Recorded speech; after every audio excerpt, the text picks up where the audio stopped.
Method.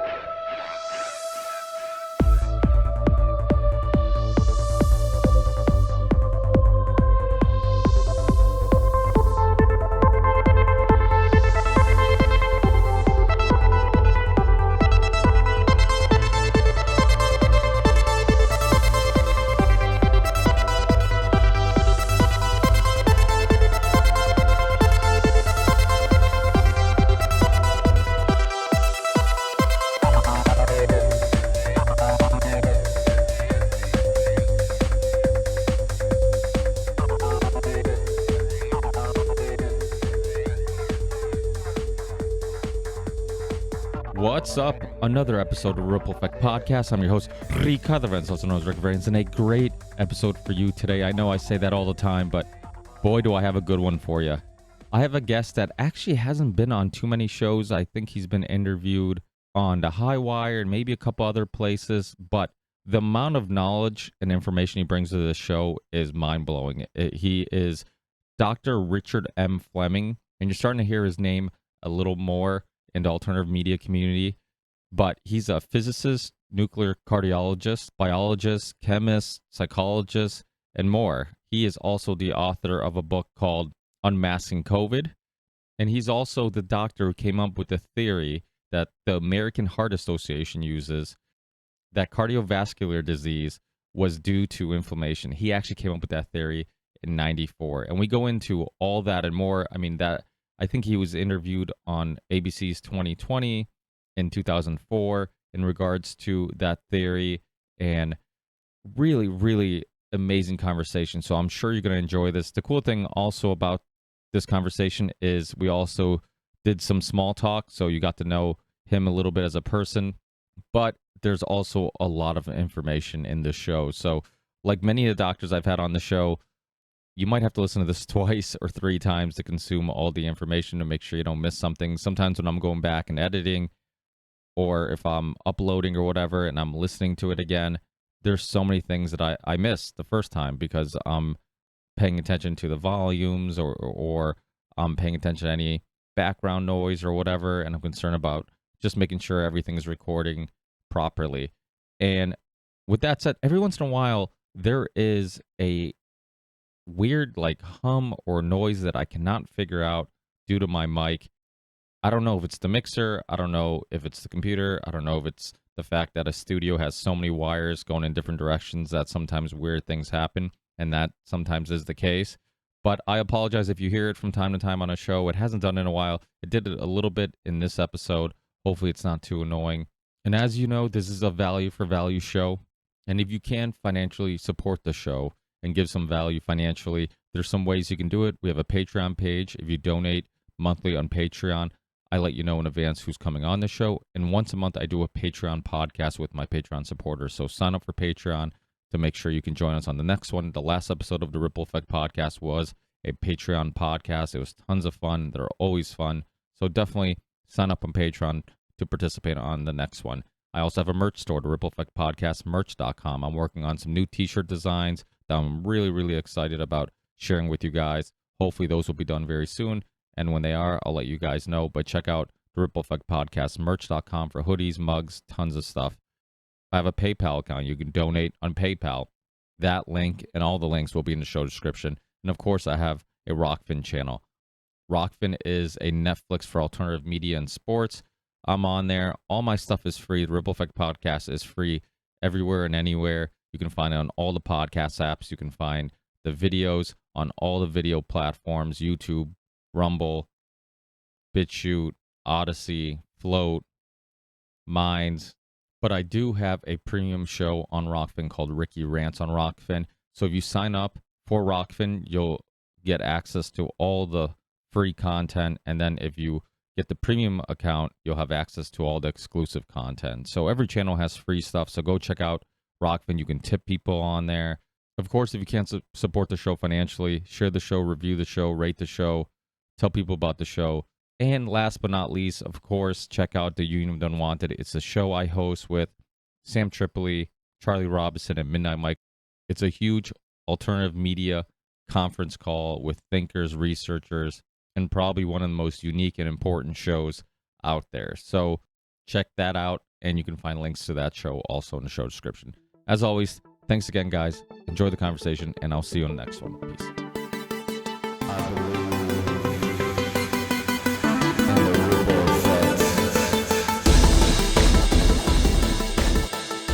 Yeah, there's an expression I saw in a bookstore that I had wandered by. It caught my attention because it had one of my books for sale in the window. So I went in and went, well, what are these poor people doing? And when it was one of those really nice bookshops where you'd find a variety of books. And there was this one book on the back shelf that had a title that I thought was a great title. And I've always remembered it. It says, "How you do anything is how you do everything." That's, it's funny. I heard that quote somewhere. Maybe somebody was referencing that book, but that's so true. And I remember when I first heard that quote, I mean, you end up reflecting on how you handle things, as an adult. And it's so true, because you look at the thing about sports, it kind of also, you hear this when people who train together, they do jujitsu or MMA, or, if you're playing baseball, basketball, soccer, whatever it may be, there's aspects of people's personalities that only come out when you play sports with them, and you're like, oh, okay, like this person, if I was in a battle, this person doesn't have my back, or this person's ego gets in the way of his decision making much more than I thought, and those things come out in sports. I mean, because I know people that, like, I get along with really well off, I played basketball and I play some soccer too. Being Portuguese, you kind of have to. But there's people that I get along with off the field or off the court. Once I'm on the court, I'm on the field with them, it's like, there's aspects of their personality, like that, they care more about making the star play, and scoring than making the right decision for the team, and Right. It's like that quote, I think it was Greg Popovich from the Spurs, who talked about when Leonard still played for him. He was saying Leonard will be a great player when he realizes when we run a play for him to score, it's not for him to score, it's for the team to score. And Right. it was so important, because I'm like, the ego gets involved in so much. I mean, we're gonna talk about science eventually, and other things, but even it's kind of related to that, because I mean, that's, I think, some of the reasons why sometimes scientists or doctors or somebody might push back on another theory, because maybe ego, right? Well, there's a huge amount of that, and a huge amount of who came up with something first. And I think that's part of the resistance that I've had with people recognizing the inflammatory thrombotic response that I explained in the original theory from '94. That's critical to understand for SARS. And look.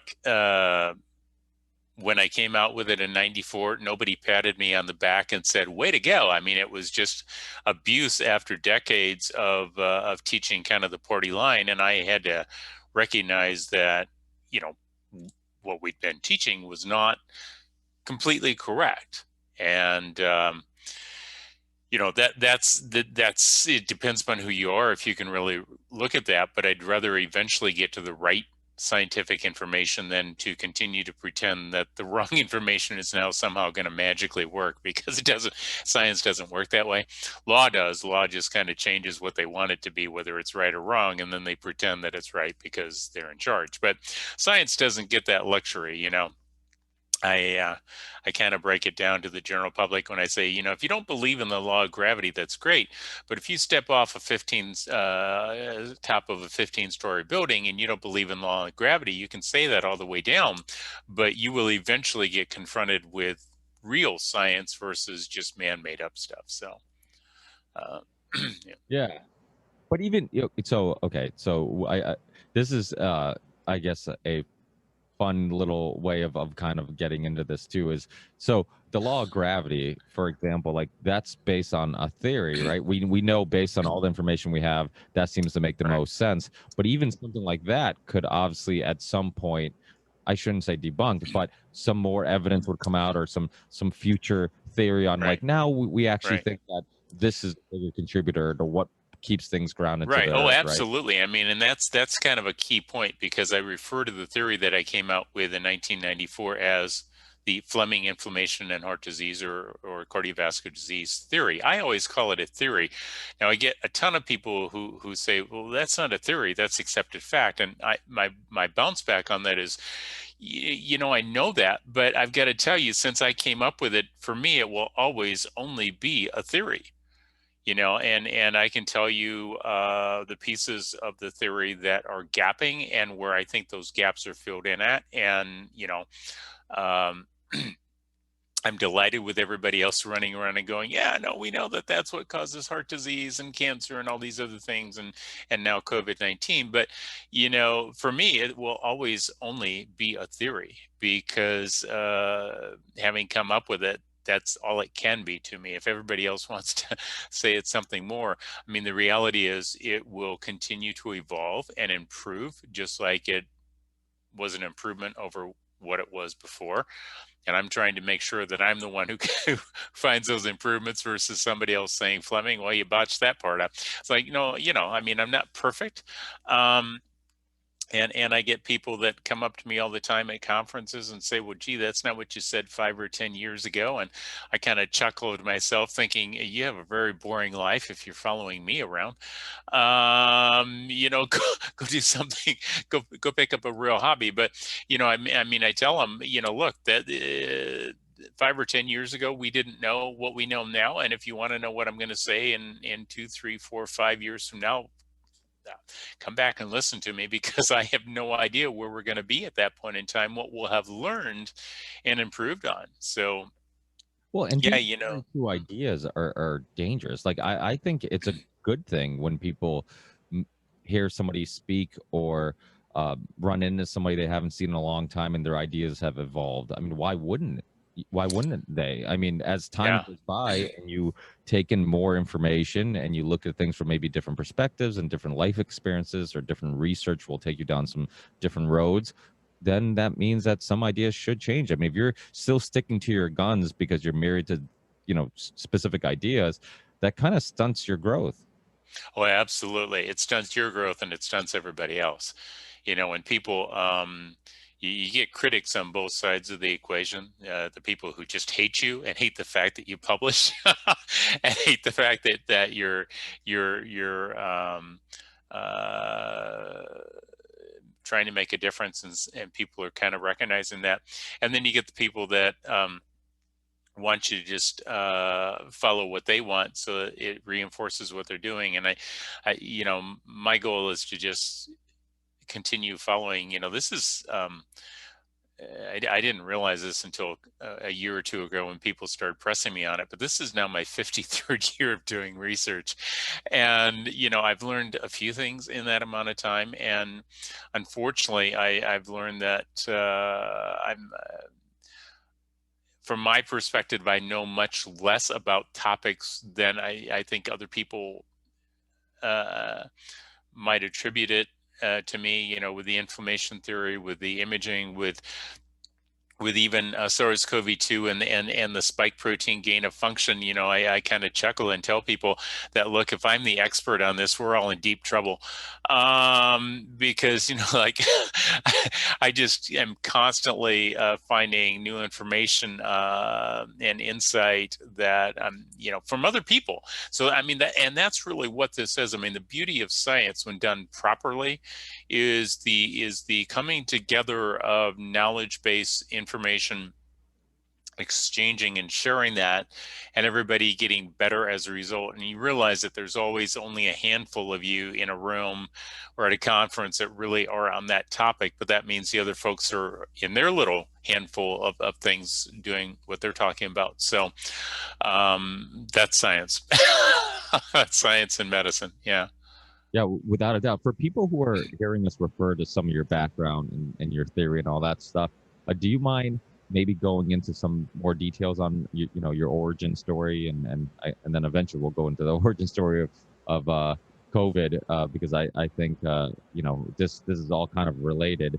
This whole conversation about sticking to your guns and being married to ideas, because you're seeing that with people still sticking to their guns that they think it came from a bat or whatever it may be. But before we get into that, do you mind just giving people a explanation on what your theory was and some of your background? Obviously, you're from Mass. Do you still live in Massachusetts? No, I'm from Iowa originally. I mean, our baseball team was in Iowa, Waterloo, Iowa, and we were the farm league team for Boston. I'm in Dallas now, so I'm safe. A little bit Almost. freer than we are in Massachusetts. I mean, Yeah. Well, yeah. Go ahead. Sorry. I lived in Los Angeles for 7 or 8 years, and it's nice to be back to a place where you actually look at somebody and say hello, and they say hello back, versus giving you one of these, looks. Yeah. It's I love community. Like the town that I'm from is a big Polish and Portuguese community. Like a lot of, like I said before, I was born in Portugal, and a lot of first generation Portuguese people are here. A lot of first generation Polish people and other immigrant groups, but they're much more attached to their cultures and Right. much more because they haven't been here that long. I feel like that's kind of one of the issues about being in America for so long and getting Americanized, that one of the steps in getting Americanized is like being so focused with, I guess, that goal of let me go to America and live that American dream of getting that white picket fence and that new car and the big house. And then you leave all these other things that really made Right. you happy and were important behind while pursuing those things. And, but luckily, in the community I live in, this town, it's kind of a smaller town, but people know you. People recognize Right. you. You go to restaurants, you go to butcher shops, you go to the bakeries. People know you by name. They know your family, and there is something absolutely just awesome about that. Just feeling like there's a community. If I get hit by a car, 1,000 people that know me will drive by. Somebody's going to stop and help me out. If Right. I think that's a contributor to, I think, some of the self-medicating with drugs, alcohol, depression, all that stuff. I think that's community is something that's very, I think, overlooked in regards to some of our issues with depression and stuff. Oh, yeah, it's huge. I mean, where I grew up in Waterloo, Iowa, we had in the 60s, so I'm a little older, hopefully, than I look. We had riots in Waterloo, Iowa that rivaled Chicago. But one of the things that growing up in Waterloo really installed was most people didn't worry, and I think this is a loss to our society. Most people didn't worry about getting picked up by the police or being arrested. Most people worried about doing something wrong and your parents finding out. And I mean, and that was the thing, and it wasn't even just the issue of discipline. It was the issue of disappointing them. And that just doesn't exist. But in societies that are smaller, where people would, this was the connection, where they would look at you and they would go, I could tell your mom and dad. It's like, whoa, okay, we're good. We'll get out of your tree. I mean, that tells you the type of stuff that I would do. We'd climb trees and by a baseball field that we had where people had apple trees, and you'd climb the apple tree to get an apple. Sorry if that was a terrible thing to do as a kid. I'm not even sure it's a terrible thing to do as an adult. I mean, because I've had apple trees and other types of trees, and it's like, you want an apple? Have an apple. This is what it looks like when you really grow it and eat it naturally. That it's good for you. It hasn't been sprayed with a bunch of stuff. And it's amazing. I have a pear tree in our yard. It gives us pears every year. They're pretty damn good, and I do absolutely nothing to it. It just gives us pears. I have kids around the community, the little neighborhood, where they'll go pick them. I remember one time, like, a parent brought them back, and I see them holding bags. They're like, we're returning all the pears my kid took. I'm like, no, you can keep them. I'm like, it's all right, and but it's to me, yeah. I mean, that's the beautiful thing about. I forget who it was. I'd give credit to him who came up with the idea of, like, instead of towns and cities planting all these just cosmetically pretty things that don't really help anybody in regards to, like, hunger, why not plant pear trees and apple trees everywhere, and things were like, if you really were struggling or homeless or whatever, you could just walk by and grab something. Right, right. If that food's available, people don't have a tendency to need to steal anything, do they? It's like, I'm sorry, this is food. Yeah. Yeah, that's so. You grew up in Iowa, and Right. and so how did you get into researching? You're basically, what's your journey? Yeah. So I am I'm what we refer to as Kennedy kids. Not that we're born in the Kennedy family, but John F. Kennedy, when he was a president of the United States, and obviously 60 to 63, did a lot of things. One of the things he was very focused on was education, and in the process of that, there were several executive orders that he issued, and he set forward funding for little mutants that had aptitude. And in Iowa, one of the classic things is that we have the Iowa Test of Basic Skills that every year kids would get tested on for aptitude, and they expect you to perform. It's not a you let's make everybody feel good. It's where you're at is where you're at, and depending upon who you were, you strove and achieved. But during that time, during the 60s, probably because of Kennedy and the moon race and the riots in the cities and the Vietnam conflict and everything going on, there was a much different societal I think pressure to get over these things and to move forward. And so these programs were installed, and we were tested every year, beginning about age 5. I know that we had some testing at age 4, according to my parents. I remember back to 3, but they remember the testing that began. And then yearly, we got tested, and then that accelerated so that we had more testing. And very surreal. I don't think people can really cognizantly wrap their brain around it today, because it was a different environment. But in 7th grade, we the what was called a junior high then, I guess it's called middle school today, had an auditorium meeting, and where people in the government came in, and the whole school was there, and they called out 30 names. And the 30 names that they called out, of which I was one of them, we got taken to a different classroom. So we got placed on kind of 2 parallel paths. One, that we were doing the stuff that you had to do for the secondary education, and another one where they took, based upon your aptitude and your skills and performances, another pathway. So mine was mathematics and physics, and then that tailored almost immediately into physics.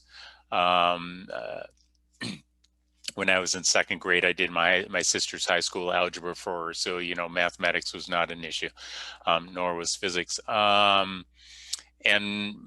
by the time I completed secondary school, I not only then got a high school diploma, but a few days later we got a doctorate for whatever we had. Now, of the 30 of us that were in that program, 13 of us made it through. 3 of us had very specific research that we were doing that was of extreme interest to the system. I do know that Northeast Iowa was not the only place in the country that did that. There was somebody I met in California a few years back that, he and I, because, well, I won't tell you who he worked for, had one of those conversations where he gave the exact same scenario, and I went, yep, you're one of us. So at least we knew that, there was multiple places where it was happening at. So that was it was a huge advantage for me. I mean, imagine getting to build lasers and work with subatomic particle accelerators and things like that in that age range, and we ate it up, because if that's something you do, like myself and the others, I mean, everybody had their field of expertise. Some had chemistry, some had biology, and then physics, the real science, as I tell everybody. And so that accelerated that process. And then 1976 was when I joined the American Heart Association as the youngest faculty member. And because of that, I got thrown onto 3 different groups. One was basic cardiac life support, teaching people how to breathe and do chest compressions. One was advanced cardiac life support, which was making decisions about which drugs are used at what time for that same scenario, how to put tubes in people's lungs or intubate people, and all the rest of that physicians and healthcare providers have to certify in. And then the other one was a newly developed area called the Physician Cluster Education Faculty, as we were trying to come to terms to explain to people what caused heart disease. At that point in time, it was primarily cholesterol. So I got at that time indoctrinated, if you will, into the party line, and began teaching. I'm sorry? I was going to say that's a topic we talk a lot about on this show, is because I'm big into the keto diet and paleo diet. Okay, well, we may have a long conversation that you won't be happy with me on, but we'll do that another time. That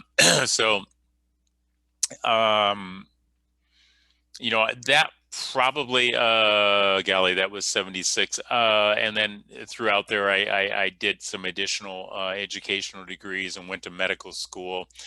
I did a 5-year medical school program, 4 years for the standard, and 1 year of research on stuff that would be very interesting to me, but not so interesting to your viewers, listeners. But it was very interesting to me. It was also when HIV hit all of us, because I was a medical student at that point in time. So we got to deal with that scenario. And then did an internship and a residency and a fellowship and an advanced positron emission tomography training certification. All of that combined, did research on diets and heart disease. So I don't look at it the way the rest of you do. And I really don't. I'm not, from my perspective as a research scientist, physician, I view a lot of people as having this emotional attachment to their diets that I just can't go there with all of you on, because it doesn't work for me. I think that is true. And it's not, we talked about, science has become, and many people are saying this now, like science has become like the new religion, right? Whatever your science theory is, you stick to it, you have faith in it, and you kind of ignore all other evidence. Diets are very similar. I mean, people are very cultish with diets, where it's like, join my cult will bring you happiness and health and all this stuff. And I've had people from all different perspectives on, and I explore all those things, and I look at all science, not just the science that we're going to be discussing today, but even nutritional science, as a constantly evolving thing. As new evidence comes, as I learn new things. I mean, I grew up in an era where the food pyramid said eat tons of grains and eat tons of the grains was the part of the pyramid that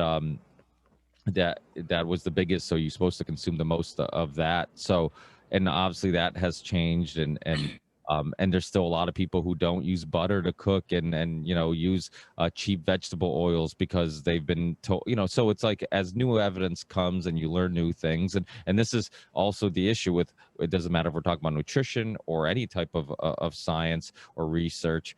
You also have to be wary of who's doing the research, and if there's certain research that's being pushed to the public and others that aren't, and all those things, if there's other agendas. Because the thing is that stuff does happen. Who's funding it, who's not funding it. Yeah. All those things are important to look into. So I'm with you. Like, I don't plant my flag. I always say, I don't plant my flag on anything. One, because I'm an idiot, and as I try to learn and try to be curious about so many different topics, I can't be an expert in anything. So I just I like to just kind of consume different things and look into different things. But the other thing is, like, like, once you do plant your flag somewhere, you've kind of stunted your growth, and you kind of start defending that idea instead of taking in new ideas. Right. So one of the things, the second thing actually that the dean of our medical school told us when we entered medical school, was that 90% of what we would be taught was wrong. And he literally said, so those of you that are research oriented, that you have this capability, we would encourage you to spend your life trying to figure out what's right, what's wrong, and helping to advance the science. So I mean, it was fairly objective, and I've spent decades obviously working on that. When I became a cardiology fellow in 1989, I happened to be in the right place or the wrong place at the right time, in that the new nuclear isotopes that are currently used were still research drugs in those days. And I wrote one of the first, it's a certain type of camera called a SPECT camera, a single photon emission computed tomography camera, on one of the two primary tracers. And was taught that, kind of like cholesterol being the only thing that caused heart disease, which I was evolving during this time as well. We were told that unlike the previous tracers, you had to use 2 doses of the isotope to get the images, that you couldn't just use one. Though, that was kind of the party line, and I published on that. After my fellowship in 89 and 92, and I began doing some further investigation, including with breast cancer, at the request of the same companies making these drugs. I discovered that that was actually a lie, a misrepresentation. And I say a lie and misrepresentation because I brought it to the attention of the pharmaceutical company and they didn't correct it. So it's one thing if you don't know it, it's another thing if it's brought to your attention. And then I discovered that the nuclear cameras that we use, the way we use them, aren't quantitatively accurate. You might get a pretty picture, a qualitative image, but you didn't get anything that was consistent because you could lose a lot of data. And so I eventually started developing not only the inflammation theory, which included cholesterol, but a variety of other factors like fats, triglycerides, fibrinogen, which is a clotting factor, cytokines and interleukins, which are chemicals released from blood cells, bacteria, viruses, mechanical trauma. So a dozen factors at that point in time that I put together and first presented at American Heart in 1994, and kind of got booed out of the session, even though I was one of the people on the committees. Then I presented again in 95, and then that was reduced to I guess that's a legal term. We reduced it to writing for a chapter in a cardiology textbook in 1999. And then I did research from 2000 to 2003, looking at the role of bacteria for heart disease and other diseases, and reversing and monitoring and measuring. And then in 2004, it was on 2020 being talked about as, the theory.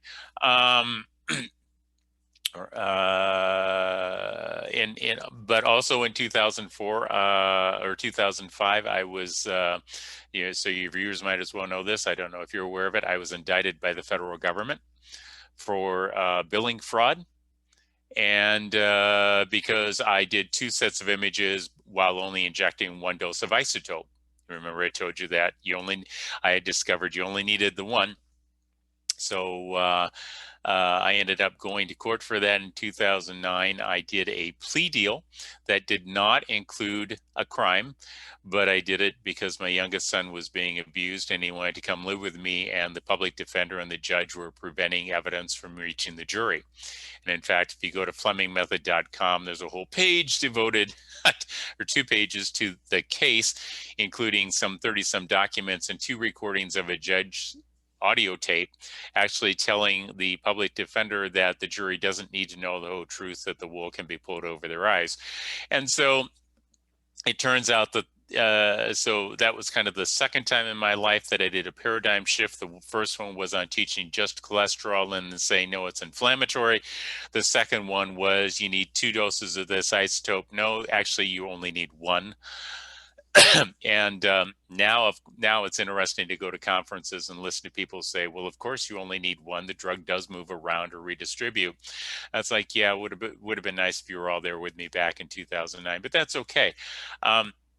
So I say that because, as a convicted felon, actually, I view that more as a badge of honor at this point in time in my life, because what I did is if you look at the evidence, you'll see that I didn't do anything wrong and I didn't admit to a crime.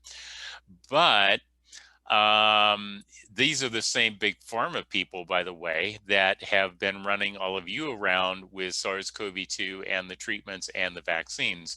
So welcome to my nightmare. It's just different when it's happening to the general population on the planet, as opposed to some abstract person over there in the corner like myself.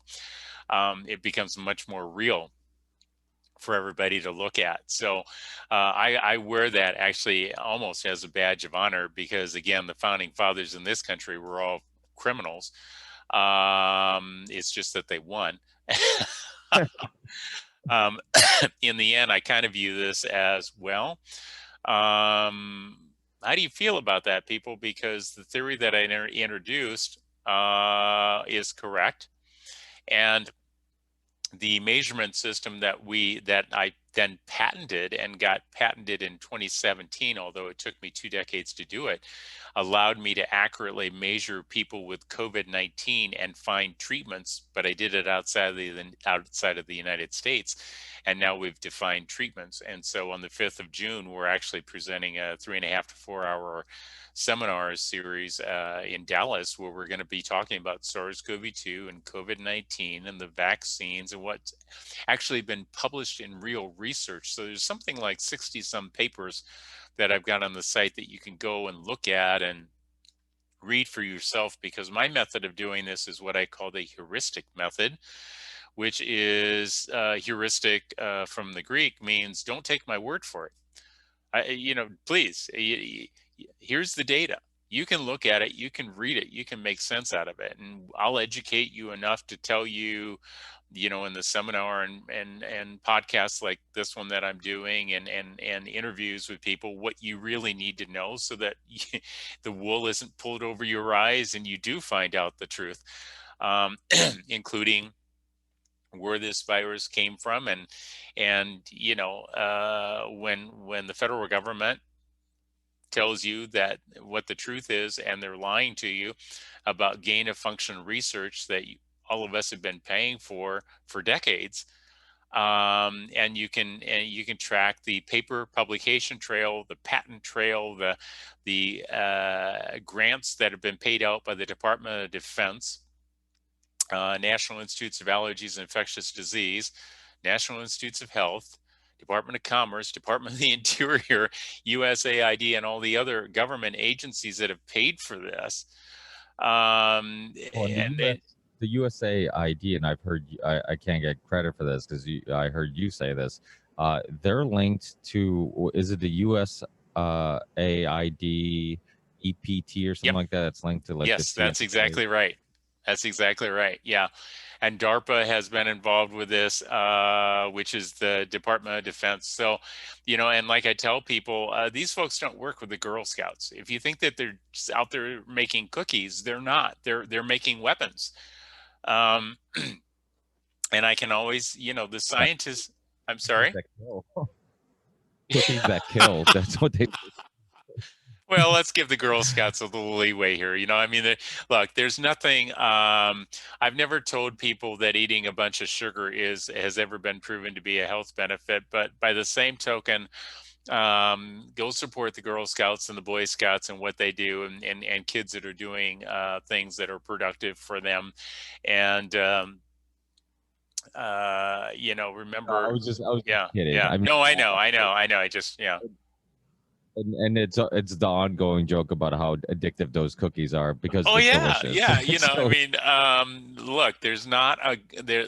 I have a problem. I have 3 children, 32, 30, and almost 28, and when they were growing up, I was involved in all those organizations, very active with them. I went and helped them sell cookies and things like that, and popcorn for the Boy Scouts and Cub Scouts. And there's not, every time I go by the Girl Scouts selling those cookies, wherever they're at, they haven't been out for the past year because we can't have that. I always give them a hard time. I give them a little, make them work a little bit, and then I end up buying several boxes because, for the love of God, it's a good thing. So I'm sorry. Yeah, yeah. I'm with you. I mean, everything in moderation, even moderation, right? Sometimes you just need to just completely just finish a whole box of cookies yourself. Well, I'm afraid I can't do that, but I do have kids that can. That would definitely I help. have Yeah. never seen anybody argue, although somebody will probably want to prove me wrong. I've never seen anybody arguing while they're eating ice cream or cookies. Now, I'm sure somebody's got a case on that, but I always teased people many years ago when they said, "How would I establish world peace?" And I said, "Get all the leaders of the world around a big round table." And I know this is off SARS-CoV-2, but I just felt like a tangent. And find out what their favorite flavor of ice cream or frozen yogurt or whatever it is that they like. Let them get about a third of the way through the bowl, and then have them start talking about what we really need to do to establish a peaceful planet. And I think you'll find that people are much more amenable to being reasonable in that environment. Say, Libby. Okay. Yeah, I think Dennis McKenna had a similar theory in regards to getting everybody psychedelics, and then let them, filter out all that ego, and then see if they can come to terms on things and I mean, it's the same thing. Like when I was growing up, I never asked my dad anything before he had his glass of wine after he got home from work.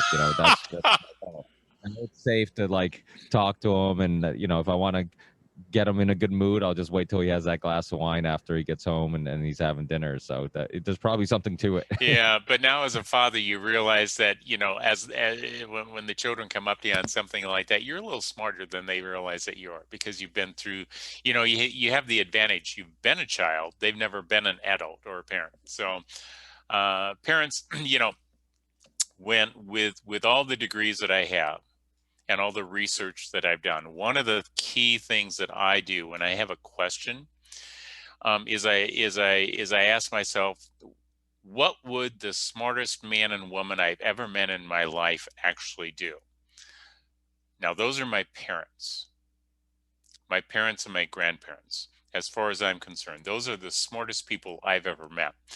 And if in the back of my mind I hear my parents or my grandparents saying, I pay attention to that, because that is a pretty good grounding mechanism for finding reality and truth in what's really, really going on.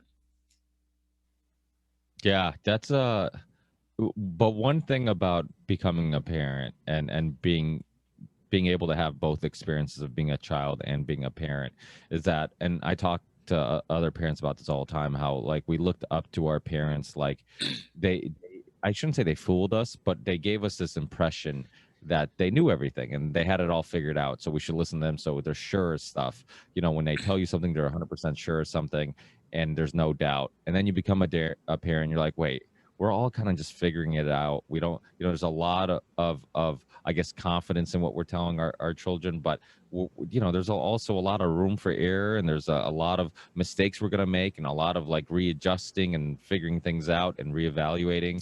And that I'm very open to my kids disagreeing with me. Like, it's like, okay, this is where I stand, but if you think I'm wrong, let's talk about it. And if I can't defend it, then maybe I should rethink why I'm having you do something or not letting you do something, or any of those things. So I think it's okay to kind of be an adult and say, you know what, I don't have it all figured out, and I'm not ashamed of like kind of letting my kids know that from time to time.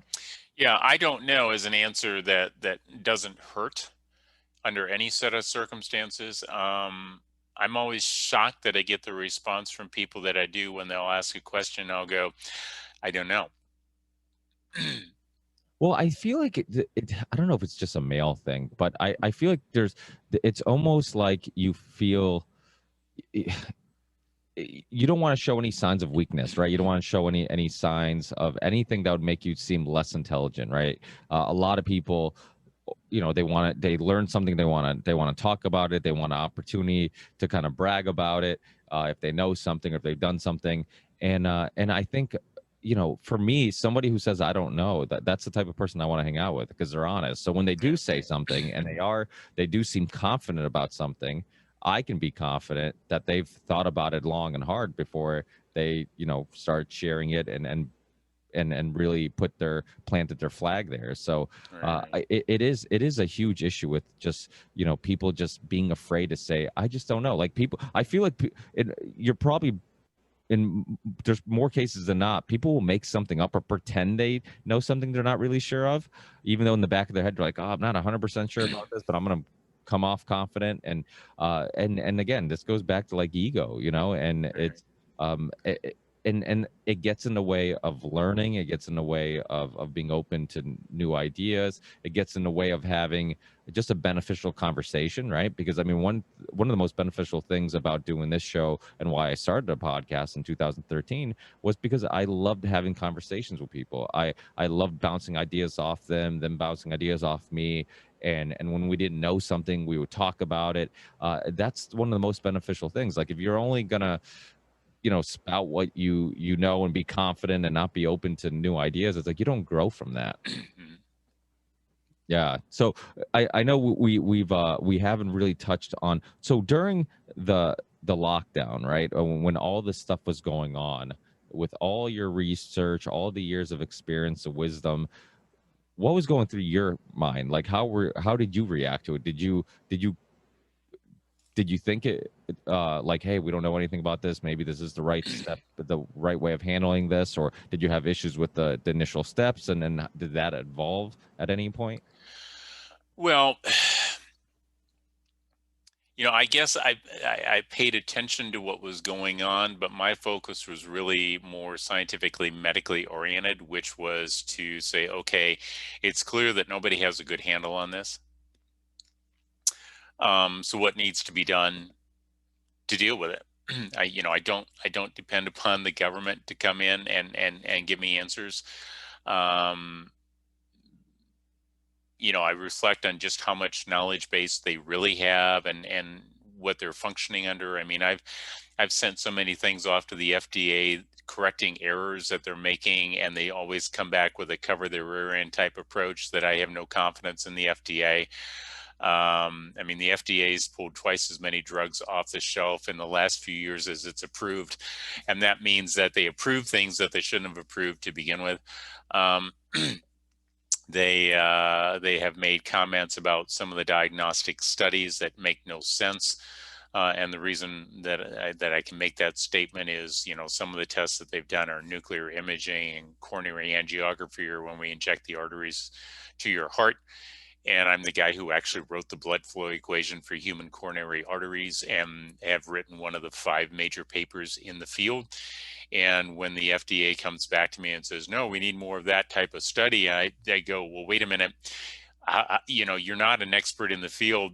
There's really 5 of us, and I know the other 4 don't work at the FDA, and I know I don't work at the FDA. So you're not one of us.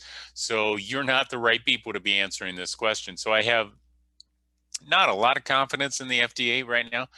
I don't have a lot of confidence in most of the federal agencies right now, given what I've learned after I started the investigation, which hopefully we'll get to. But, really, when this whole thing started coming out at the end of 2019, early 2020, I really just kind of sat down and said, well, okay, we've got a new virus. It's infecting people. Surprise, it's a respiratory pathogen. It's going to be spread from person to person. And we're seeing a lot of mortality, which is what I predicted in the original theory in '94, because if you don't treat the inflammation and the blood clotting, or the inflammothrombotic response, people die. And that's what we saw. People going into hospitals, not having that treated, and they die. Um, one of the things they taught me in medical school was that if you have a problem and you don't treat it, it doesn't get better on its own. That magic is not part of the practice of medicine.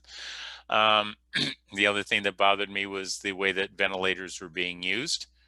So every time the ventilator works for somebody, it gives a certain amount of air, and that's called the tidal volume. And There were 4 major papers published in the New England Journal in the early 2000s that said if you had somebody with swelling in their lungs, which is what's called acute respiratory distress syndrome, and that's what SARS really means you have, that you have to give half as much tidal volume or you will kill them. And lo and behold, they didn't adjust the ventilators. They gave them the full volume and they killed them. So you've got 2 scenarios where people weren't listening, one to my theory and the second one to the setting on the ventilators, and people died. Not a surprise, very disappointing, very disheartening, but as a research scientist physician, I get over that real fast, because if I don't, and I don't work out the details, people continue to die. So I just simply said, let's take a look at this. I have a patented test that can measure these changes at the tissue level much more exquisitely than anything else.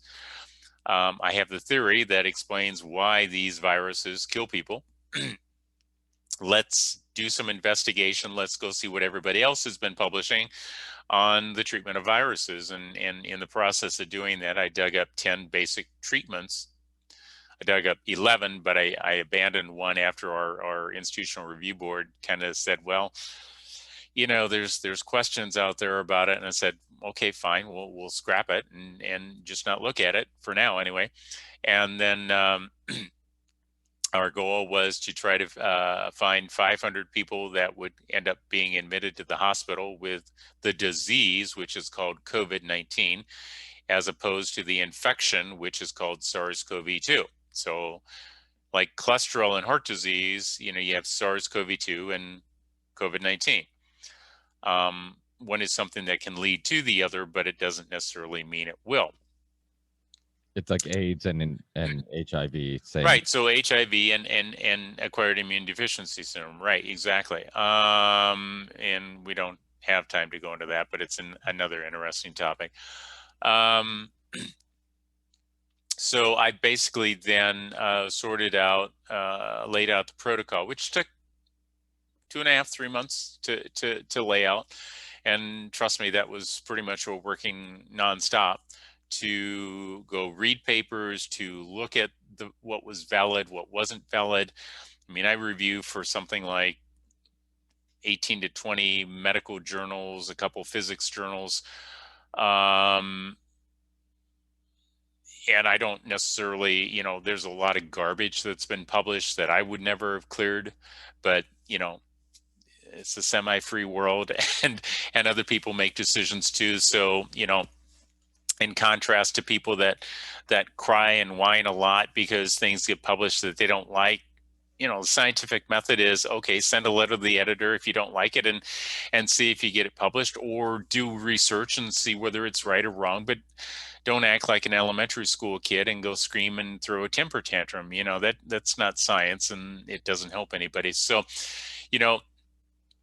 took a few months, and then we launched a study outside of the United States where we could get it up and running fast with a lot of patients, and ran through the study and sorted through what worked and what didn't work. And those 10 drugs got put in 52 different treatment combinations. And to make a long story short, we were able to figure out what worked for people as outpatients, what worked for people as inpatients, and we published that. And while doing that, of course, you develop a lot of curiosity, or at least I did, about this virus. And, with a name like Fleming, I guess you have to do something with infection at some point in time in your life. So for your listeners, if they don't get that, Sir Alexander Fleming was the guy who discovered penicillin. Flemings are pretty good scientifically background. So in the process of looking for that, sifting through the data and trying to make sense out of it, which is, why is this happening? Where is this virus really coming from? Why, so yeah, I already knew before we started the research that there was some very specifics about this virus that aren't even talked about by most people today, which is that there's 4 receptors that are involved on the cells. The first one that a lot of people have heard about is angiotensin converting enzyme 2 receptor, or ACE2. That is the first of 4 that are involved. The second one is called TMPRSS2, or transmembrane protease serine 2, which is actually the reason why Black people, or African Americans, if you wish, are more prone to the infection, because they have more TMPRSS2 receptors in their nose, making them more susceptible to the virus. It has nothing to do with vitamin D3.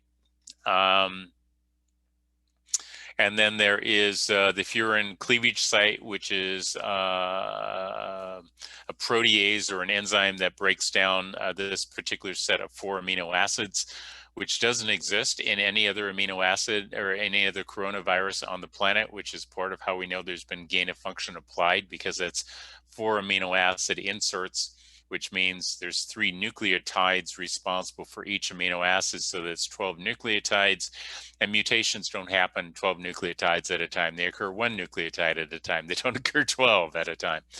And then neuropilin-1 is the 4th one, and that's really what's responsible for the smell deficits and the neurologic damage that's caused by this virus. And so you put those 4 receptors together, and that's really what the treatments help target for that we looked at. And the study really got divided down into segments. We were looking for 500 to be admitted to really measure and design these treatments. To do that, we eventually looked at 1,800 up front to see what would happen to them as outpatients. I've heard people talk about, oh, Fleming changed his study from 500 to 1,800. He must have found out there was a problem. It's like, no, we didn't change the study. We were designing it for 500 people in-house, in hospital, for COVID to be treated. That meant we had to look at how many people it required to get there, and that took us 1,800 people. We ended up with 501 admitted. So there wasn't any change there. It just simply shows that the people criticizing that don't know a thing about science and probably should just go sit in the corner, or go sit at the children's table and on holiday time. But we were able to sort that out. But the details really became more and more disheartening. One of the people that I really noticed was on top of this. So there's 2 people.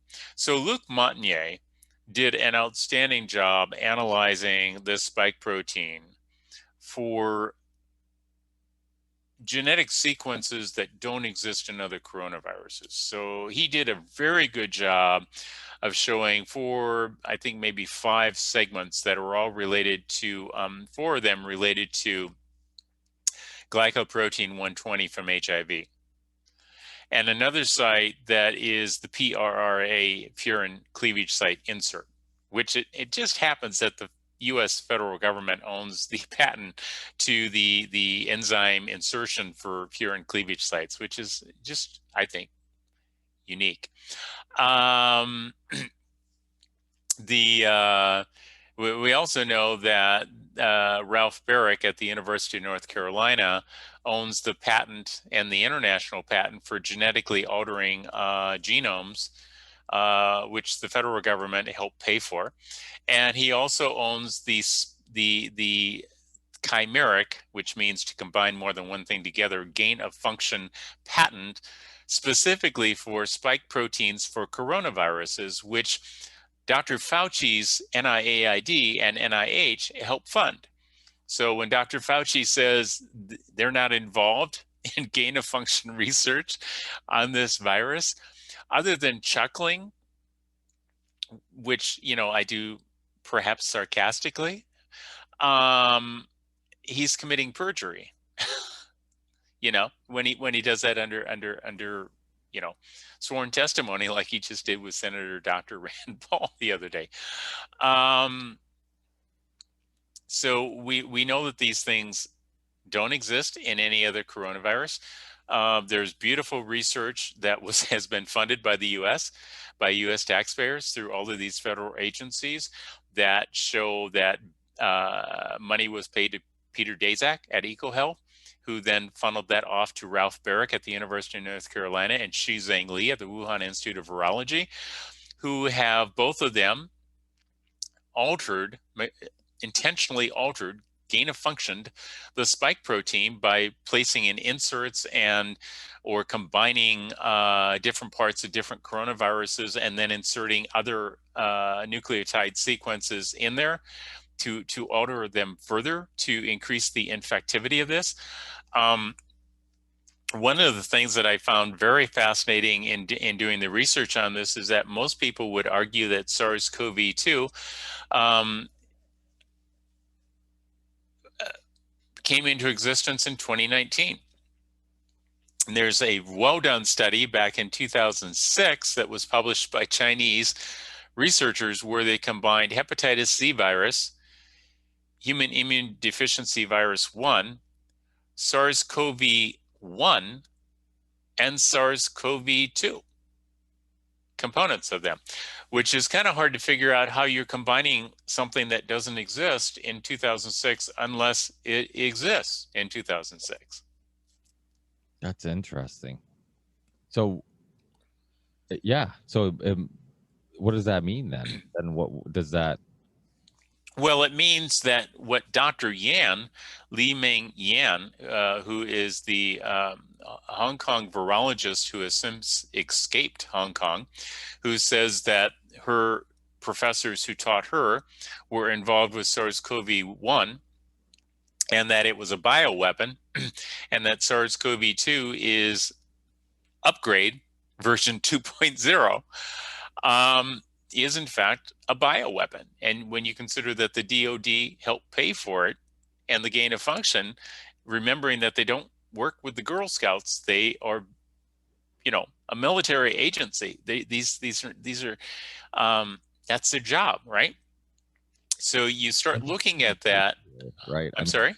This isn't the first time that the government or government departments, organizations have worked with virus or biotech, and there's a history of this stuff. I had Chris Newby, who wrote the book Bitten, and he was a scientist researcher who got Lyme disease in Massachusetts, went back to, I believe she lived in the West Coast, got misdiagnosed because they just don't see Lyme disease that often there. And she was sick, bedridden with her husband for like a year, and eventually goes down this rabbit hole figuring out like, okay, let me try to understand Lyme disease. And then in that journey, she ends up finding out like all these projects, these declassified projects of just germ warfare and all these experiments they did. So this isn't out of like the realm of possibility. Yeah, I mean, when you consider that Fort Detrick was a bioweapon development center, now they've changed the name for it, right? So it sounds more cuddly, and not as before, right? I'm sorry. And hasn't OSHA or somebody like shut them down before for contamination issues or something like that? Yeah, they've had several little lab instances, but so has the CDC and the NIH. I mean, that's why gain of function was shut down in 2014, was because the CDC was sending out avionic Asian flu gain of function increased virulent viruses contaminated with less virulent viruses, and accidentally exposed some of its people to anthrax, and not to mention NIH finding the smallpox vials after 50 years lying around that nobody. I mean, these. They're run by people, but sometimes people make mistakes and sometimes people are nefarious, and it's not my job to prove when that is or isn't. I just know for a fact on a personal basis that if you think that you find out all the evidence of what's really going on, I can personally testify to the fact that in court they'll block it. And if you think that they won't block that from trying to come out, you're kidding yourself. I have people now that, this is not to be melodramatic or anything else, but that warn me about what might happen to me because I've come straight out and declared that Fauci committed perjury before Senator Rand Paul. And the last person who came after Fauci was Carrie Mullis. and he died in 2019 I, of pneumonia from, wow, where? well, You know? yeah, that whole story is, and coming from you, and the fact that you're skeptical about that makes me feel much better about me being skeptical about it, because I mean, he has videos, which by the way have been scraped just about from the internet, of him talking about Dr. Fauci and him talking about the PCR test, and it's quite obvious that, I mean, he was aware, or Dr. Fauci could understand that the PCR test is not a test, and it's not especially now that he openly, and that's the thing, how so many of these things were taboo a year ago. That alone to me should make people wary of all this. Like, all the things that we can openly talk about now. I mean, gain of function, we can talk about possibly having links to the Wuhan lab. Like, this is a little bit more acceptable where people are talking about it. If you even slightly hit this topic, in the height of the lockdown, you're getting ripped off YouTube, you're getting Yeah. checked on Facebook, Twitter, every platform. If you start talking about the PCR tests and how, like, hey, you're using 35 or more cycles of the PCR test, like, you're going to get tons of false positives, and all you have to do is tone that thing down a little bit, and then all of a sudden, the vaccine gets all the credit for the cases going down. Ooh wee, so it's, Yeah, and I suspect that Dr. Fauci is listening to what I'm saying, because as far as I know, and I could be incorrect on this, you're getting me but deported, Dr. Fleming. You're going to get me but deported back to Portugal. Here I go. but as far as I know, I was the only one using the term SARS-CoV-1. People were simply calling it SARS-CoV, right? And then we have SARS-CoV-2, and I started calling it SARS-CoV-1 because, well, if this is SARS-CoV-2, then that was SARS-CoV-1. And during the testimony with Rand Paul, I noticed that Dr. Fauci used the term SARS-CoV-1. As far as the PCR test is concerned, I think it's very interesting. I'm going to go to back here for Carrie, because that was an outstandingly designed test. The PCR test is designed to look for genetic material. But if you go and you read his patent, and FYI, if you go and you read the research of the 2006 Chinese investigators who put those 4 virus components together, you'll notice something. They also PCR proved that they had put those 4 parts of these viruses together, but they did it with PCR cycles of about 20 to 25. If you go and you read through Mullis's patent, PCR patent, you'll see that he stopped his cycles at 20 to 25. It gave you everything you knew. That's in the patent. So to correctly use the test, his patented test, you have to follow what the patent says, which is 20 to 25 cycles. So it raises the question of, the competency level. Oh, wait a minute. It was Health and Human Services and the FDA who authorized the emergency use of that test and said, go for it at 40 to 45. Wasn't it? Aren't these the same people that funded the gain of function virus? Now, one thing I do want to just have you go in a little more detail, just because it's a term that's used over and over again, and to some people it's a new term. I think many Gain of function. gain of function, yes, because to many people, they don't know what that is. They're starting to hear that term in the mainstream. People are Right. using it, but they don't really understand what is gain of function research. Right. So, and there could be good benefits for gain of function. I mean, what gain of function is you look at something, in this case, an infectious disease. So we'll just stay with this virus. Okay. And what you do is you change it genetically, intentionally change it genetically to make it more infective or more harmful. So either infect more people easier, faster, or be more harmful. So if you go and you look at what Zhang Li and Barrick have published, they took back when MERS, which is also a coronavirus, but it was a Middle Eastern respiratory syndrome virus. What they did is they found a spike protein related to those viruses called HKU4. And they discovered that the HKU4 that was infective for people wasn't infective for bats. Produces a problem when you're saying it comes from bats. But what they did is they started tweaking those viruses, and then what they did is literally they took the backbone of one type of virus, coronavirus, and the spike protein of another coronavirus, and they genetically just sequenced those together, and then they made 5 nucleotide changes. And so and one of the things that Zhang Li did is she published that they had intentionally taken the HKU4 spike protein and inserted glycoprotein 120 from HIV into it to make it more infective, which, congratulations, worked. So they were trying to make a more infective version. Now, the argument would be, golly, if we know something more effective is coming out, then we can look for cures for it. The problem with that is that if you're looking for something that might come out in like 3,000 years, then this is what you do. If you're looking for something that might come out in 20 to 50 years, you tweak one nucleotide at a time. So what they did is they jumped evolution, is what this is. They made something, and it's called chimeric, which is where you take parts from one animal and you put it with another animal. And this is, the old Frankenstein monster thing, or it's really kind of the griffin, if you think in old Greek mythology terms, where there was a head of a eagle and the body of a lion and the wings of a dragon and that type of thing, or any of those mythical creatures that were combination creatures, or chimers, or gain of function creatures. And so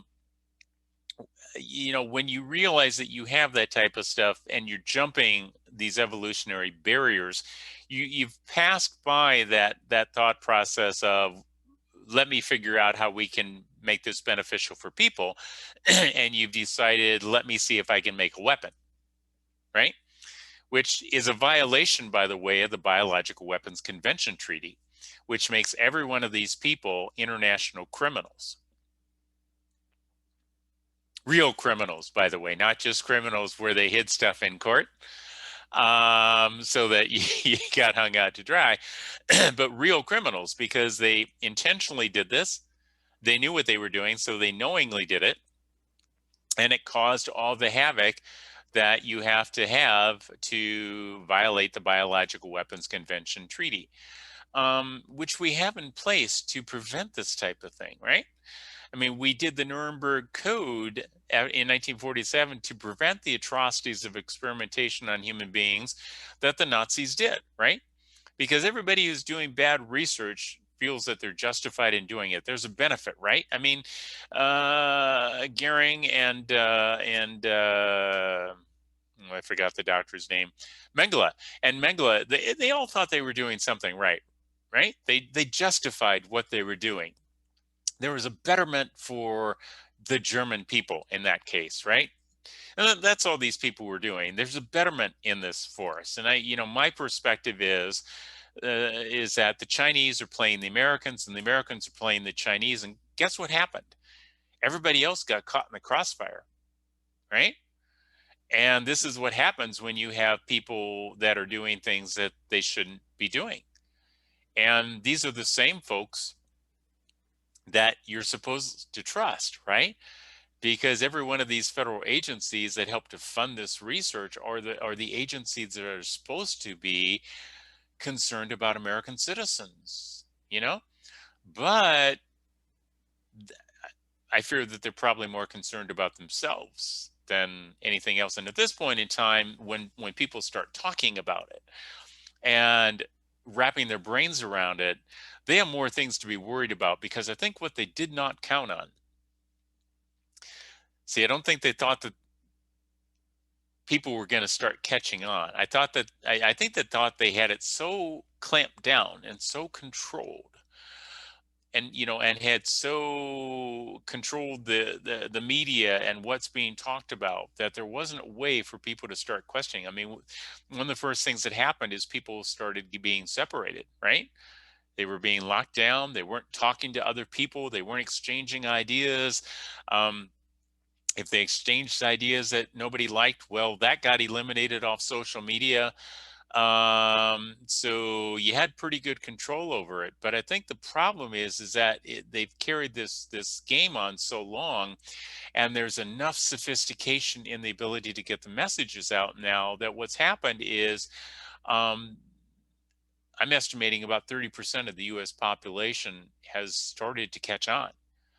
And that's a bad number for the people in power, because 30% of the population is a lot more than you need to wake the country up and to hold the people accountable.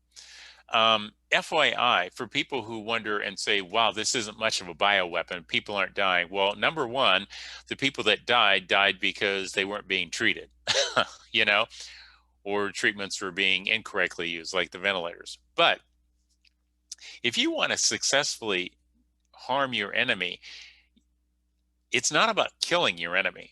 I mean, I'm old enough to remember Vietnam. I had a draft number in Vietnam. My brother was in the military in Vietnam. I mean, this is my era. So, unfortunately, and what happened in the military during Vietnam is we changed the caliber, the size of the bullets that were being used, and made them smaller so that we didn't kill people. We wanted to maim people, because if you kill a soldier on the other side, that's just one down. If you maim them and they've got friends, you take that person out and one or two buddies that are trying to get them off the battlefield, right? So war of attrition is how you win this thing. You don't win by killing people. You win by devastating the enemy, taking them out of role play, and in this case, devastating their economy and their society and everything that goes along with them. So from the perspective of an actual bioweapon, this is spot on. It's been very successful.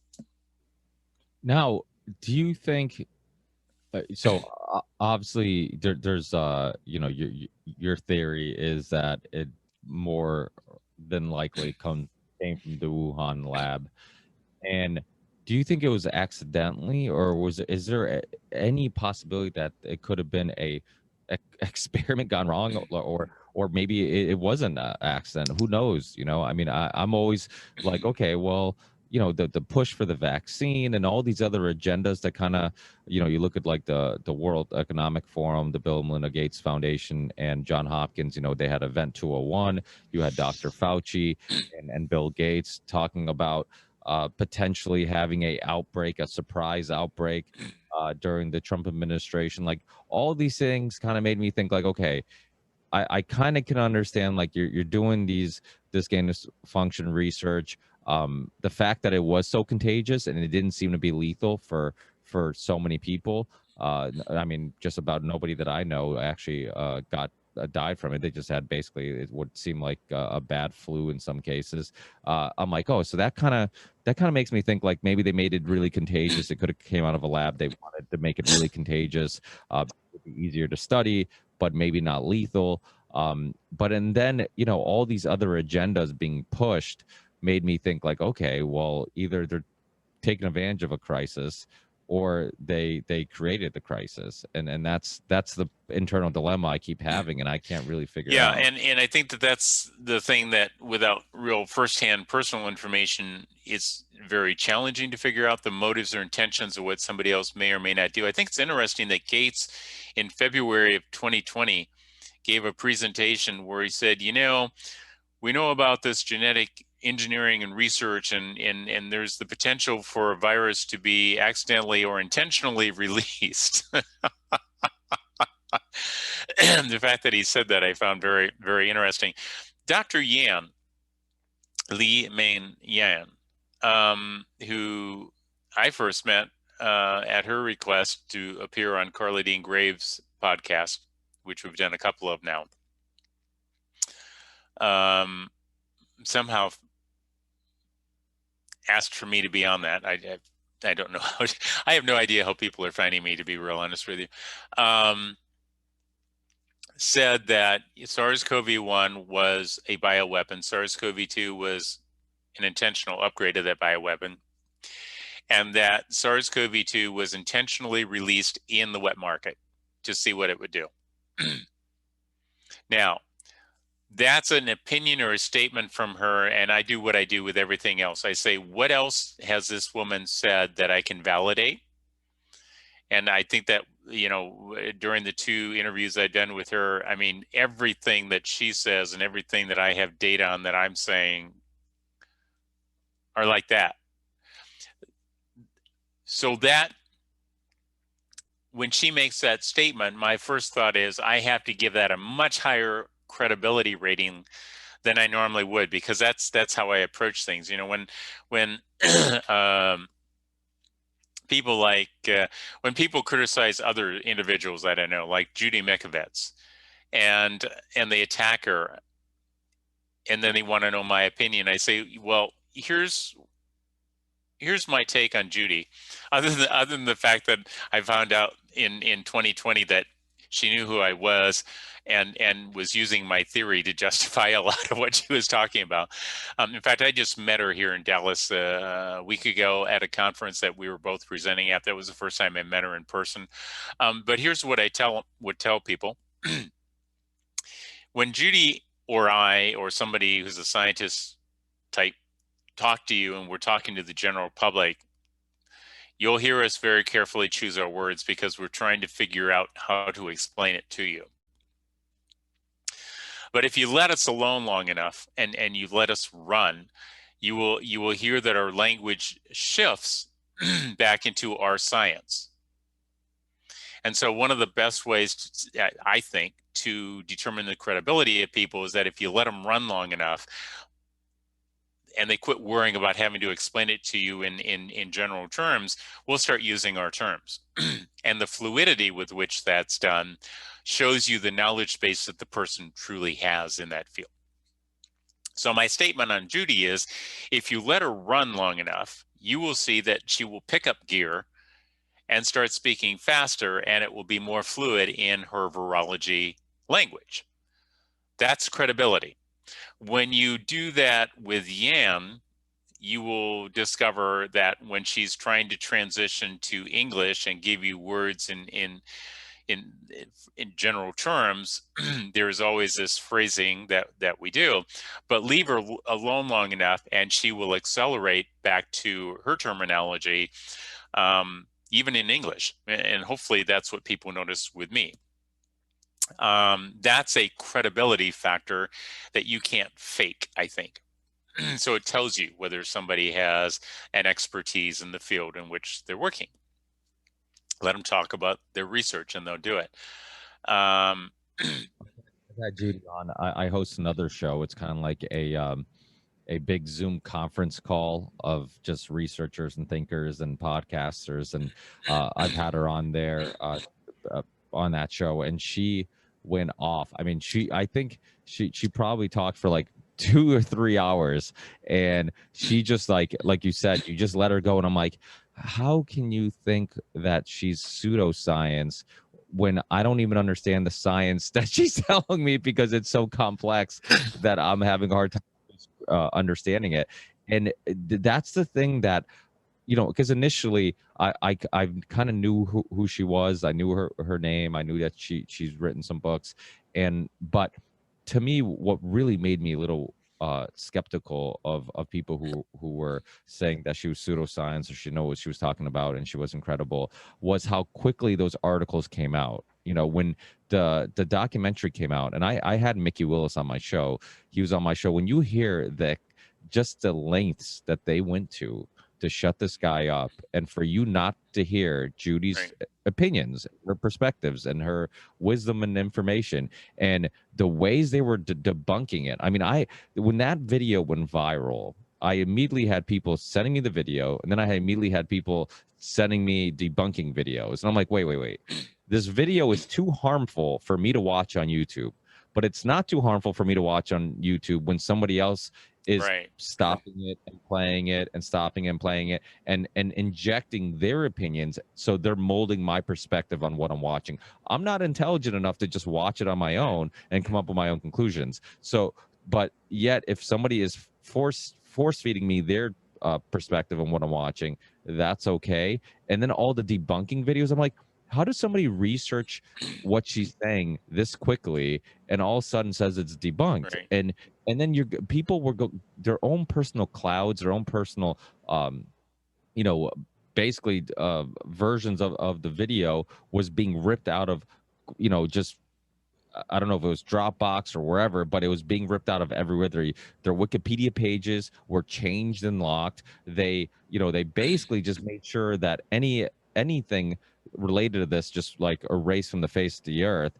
And it's like now, how do people?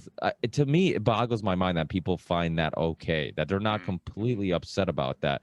I mean, you should see all the information. That's why, like, I've had Dr. Brian Hooker on. I've had Del Bigtree on multiple times. He's actually coming back on, I think, in a week or so. But I don't consider myself an anti-vaxxer. I'm pro information. I'm Mm. pro medical freedom. Like, let everybody get all the information, and then let the good ideas beat out the bad ideas. Yeah. Let as adults should be able to look at all the sides of the arguments and then filter out the things that don't make sense and keep the things that make the most sense. When somebody is deciding for you what truth is, then you should be worried. And that's when you should really start thinking like, okay, are they suppressing this information because they're Mm. protecting me?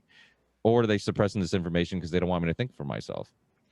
Yeah, and I think when you're doing it to protect somebody, you present scientific data to raise questions about what you heard that you're concerned about. That's how you do that. But these other these other approaches of just going after people's research and saying, well, we just disagree with it. Well, oh, great. Who cares? But yeah, there's a real concern when you see people doing that. I have always um, made the argument that when they are so afraid of the person actually talking, that they will do almost anything to quiet that person. The person being hushed up or quieted is probably the person you should be listening to. Well, that's like Dr. Yeah. Michael Yadon. He from the Five Yes. Boy. You can't find. I reference people all the time, and he's one of the few guys that I haven't kind of checked off my bucket list on doctors and researchers that I want to get on the show to kind of keep giving people like, hey, they can't all be crazy. I'm like, look at all these people that are coming Yeah. on my show, credible people, and really most of these people were credible people until they started speaking out against Yeah. this. That's what boggles my mind. It's like before 2020, this person's opinion would be entertained, it would be respected, and now all of a sudden you're telling me that they're pseudoscience. Yeah, and that's one of the reasons why I point out the criminal case, the federal case, which is that's the first thing they go for, which is look, he's a felon. Yeah, because when I pointed out that you didn't need 2 doses of this radioactive isotope, you only needed one, which meant that Big Pharma made $20 billion in 2 decades by selling that second dose, exposed people to 3 million extra curies of radiation. And because of the delay, which was a marketing tactic, by the way, they miss 100,000 critical cases a year. Now, if it were just me saying that, then it would just be me saying that. But the site shows um, Hopkins and the University of Berlin and Emory and UCLA and Cedars-Sinai showing similar results of these 2 sets of images by doing them earlier. And I presented for the Society of Nuclear Medicine and Molecular Imaging 2 years in a row, educational teaching conferences for an hour instead of just a 10 or 15-minute presentation. And the South Koreans came back the next year and said, well, we did Fleming's method, but we found more people with disease than he said were missed. And we found 40% of the people with critical disease being missed. It's like, okay, great. I said 35, you say 40. It's not like you're disagreeing with me, is it? You're saying, oops. Um, so, I say that just to get it out there, because what they do now is they don't argue about whether what I'm saying is correct. They say, well, here's this bad person. What did they used to do with Judy? Well, look at this bad woman. She was arrested. What did they do with Wakefield? Well, something similar, and there's even a term, Wakefielded, right? Well, and Mullis, what they did with him was to just basically, well, it looks like they just Who knows, right?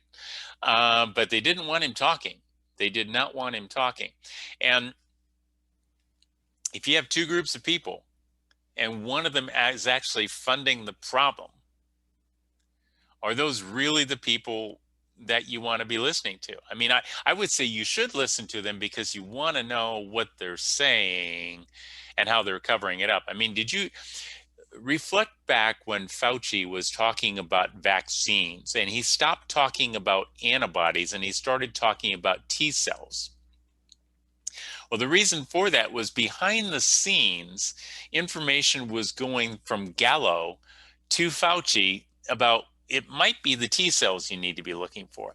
Now, the interesting thing that's not in the emergency use authorization documents about any of these vaccines is anything to do with T cells or antibodies. There's no data.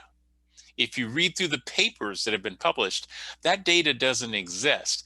They kind of talk about it, but they don't show you the data. They do everything in the world to talk about everything else, like side effects. If you ask the question whether the vaccines statistically reduce the instance of somebody being diagnosed with COVID or dying, and you go to the EUA documents and you take that data out and you analyze it, what you find is that they don't.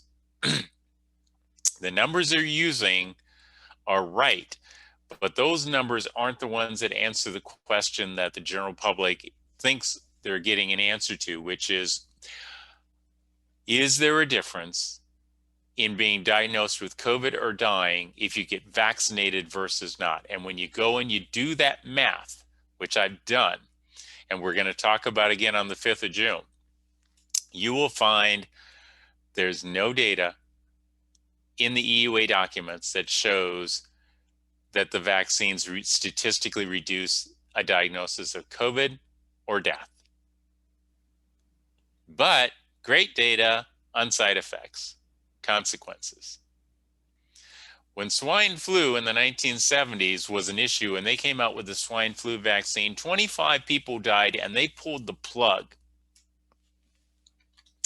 We've got thousands who have died following this one and nobody's pulled the plug, which seems to me that maybe in the 1970s we had a more compassionate view about society than we do today, when people in society said, you know, maybe too many people are dying from this.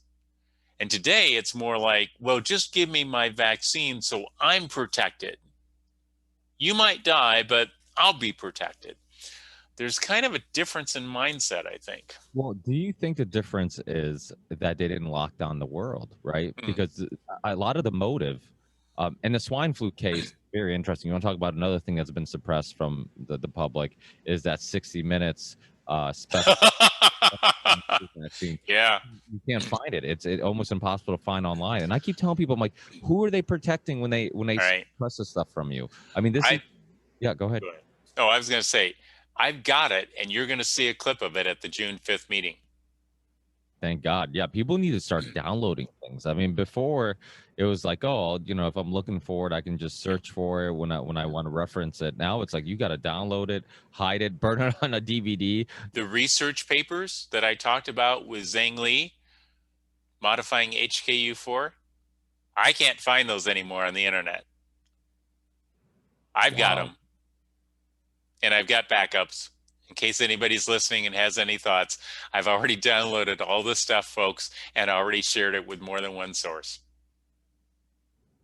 And what you were saying about the difference, I think the difference is that we've been so brainwashed it's almost like during the Iraq war, like if you kept talking about September 11th and then you talked about Iraq and you know, publicly, they would talk about Iraq and then September 11th, and there's a lot of clips that show you this, and it was almost like creating this mentally, that it was creating this link between the two. So then when we Iraq, we're like, oh, it's because of September 11th, and nobody's asking like, but wait, what do they have to do with September 11th? And it's the same thing with the vaccine. It's like, oh, we're getting the vaccine to go back to normal, but we're not. But wait. but wait, isn't going back to normal mean we're going to stop the spread of the virus? But the vaccines don't stop the spread of the virus, and they don't stop you from getting it. So how are we going to wait, I don't have to wear a mask if I get vaccinated? Oh, okay, yeah, that sounds good. But wait, it doesn't stop the spread of the virus, and that's what the mask was supposed to be doing, is stopping me from spreading it. Like, none of it makes any Yeah. sense, and they just keep repeating it over and over again. And the crazy thing about the pharmaceutical companies, I've said this recently to some friends I was with this past weekend, that I was kind of stunned that they a couple of them jumped to getting vaccinated, and I'm just like, what boggles my mind is how many people are getting this vaccine. They are regurgitating, what commercials are saying and all this stuff. And I'm like, you're not hearing it from the pharmaceutical companies. They don't even have to market their own product. Like, they're not telling you that it's going to stop the spread. They're not telling you that it's going to stop you from getting it, probably for liability reasons, because it'd be false marketing.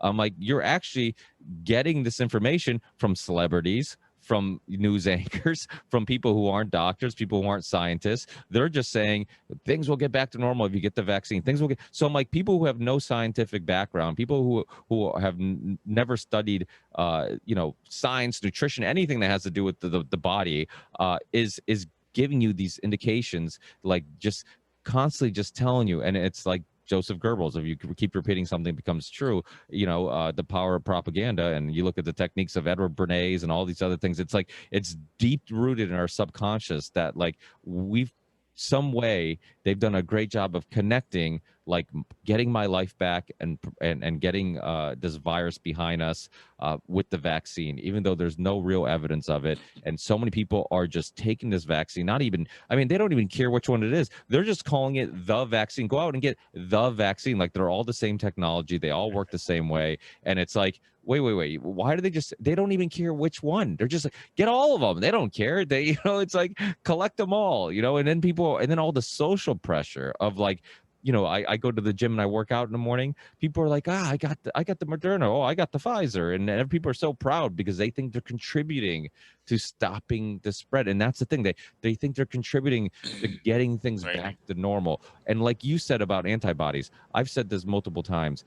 If they really cared about people's health, then why isn't the president or anybody stating, like, hey, if you test positive for antibodies, you don't need to wear a mask. If you get test positive for antibodies, you don't have to get the vaccine. You don't have to we could save those vaccines for other people. Initially, we had low supplies, and everybody's like, we need more vaccines. We need more vaccines. We're not getting them quick enough. Well, one solution would be test people for antibodies, and then you could get the vaccine to the people who didn't have them. And there's so many people who've already had the virus are still getting vaccinated. And I think there was Full Measure, that show. They did a I don't know if it was an episode or article on their website about how the CDC was purposely misleading people. Like, somebody called them out on them saying, if you got the virus already, you should still get vaccinated. And they kept asking them to correct it, and they wouldn't correct it. And it's like, okay, now we've come to the conclusion that it's like, it's not accidental. They're purposely, just trying to push the vaccine on the people. And so, I'm talking about the vaccine, but I want to hear people kind of know my opinion on it. What's your opinion on the vaccine, the different types of vaccines, technology? Is there any benefit to it? And do you think it's a contributor to the numbers and the cases going down? Well, so several things. First off, as I already mentioned, going through the emergency use authorization documents, there's no data that shows that it statistically reduces the number of COVID cases or deaths. Number one. The people that were dying with person-to-person transmission of SARS-CoV-2 and then developing an inflammatory thrombotic response, the inflammation blood clotting response, as I laid out in the theory originally in 94, did so because they weren't being treated for the inflammation and blood clotting. Now, who were those people? They were people with comorbidities. They already had health problems where they already had more inflammation and more blood clotting than normal. So their balance was not towards the balance of a healthy person. Their balance was a body that was constantly being inundated with inflammation and blood clotting. So all they needed was a bad scenario with one more problem, like this infection producing more inflammation and blood clotting, that was not treated by their doctors, and they died. But a person-to-person transfer is every virus has one set of mRNA that it downloads into your cells, using the terminology that they're all excited about using these days, downloading, because we've all been on computers long enough that we've confused the people that are talking about computer viruses with actually knowing anything about human viruses. For you listeners, that's Bill Gates, if that wasn't a strong enough connection. So when the Pfizer and Moderna lipid nanoparticles with mRNA are injected into people, they're biological. That's what they should be called. They're drug vaccines.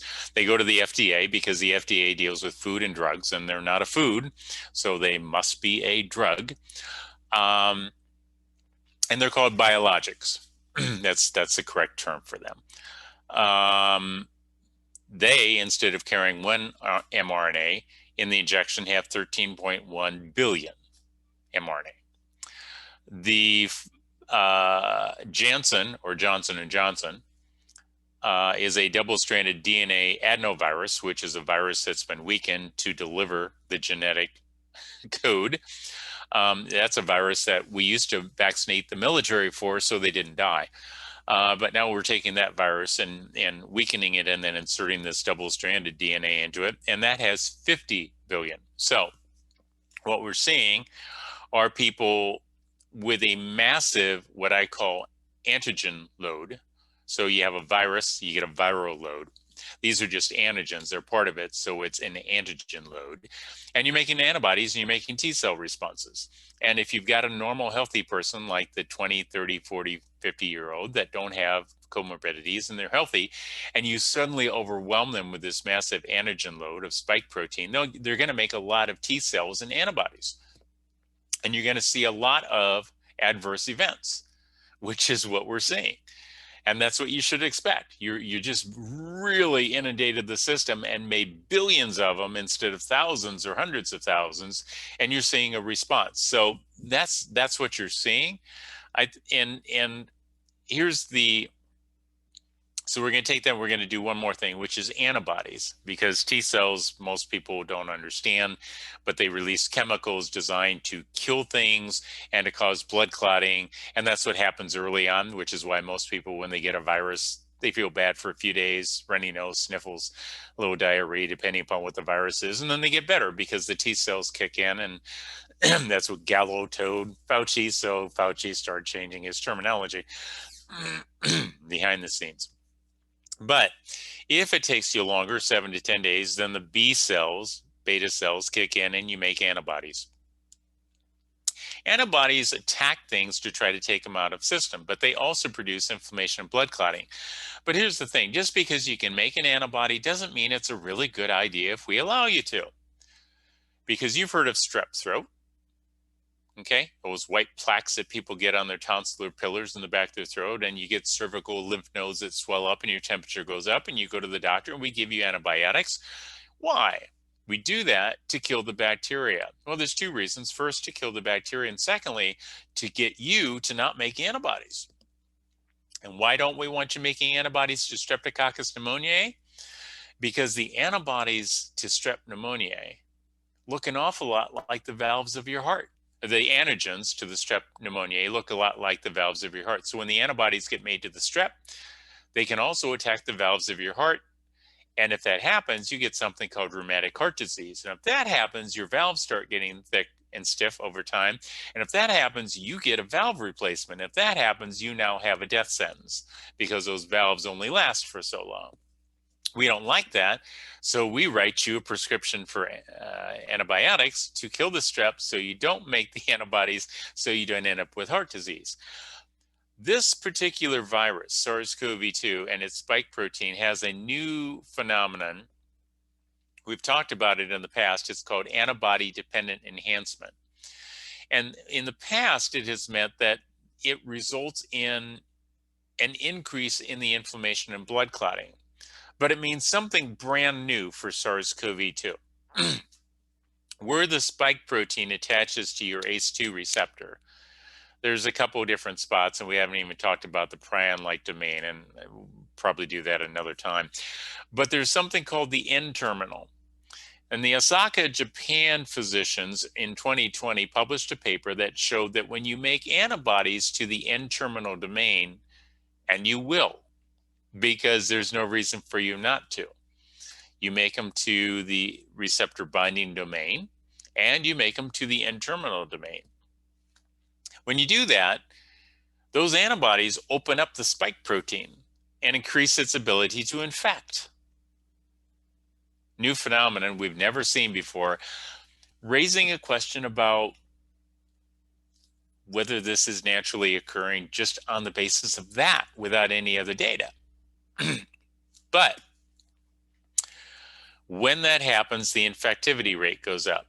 We know from people that made antibodies in hospital who didn't get better, but they had antibodies, and who got convalescent plasma from people who had antibodies and didn't get better, that if you look at the blood, they have a higher ratio of antibodies to the N-terminal domain than folks who do well.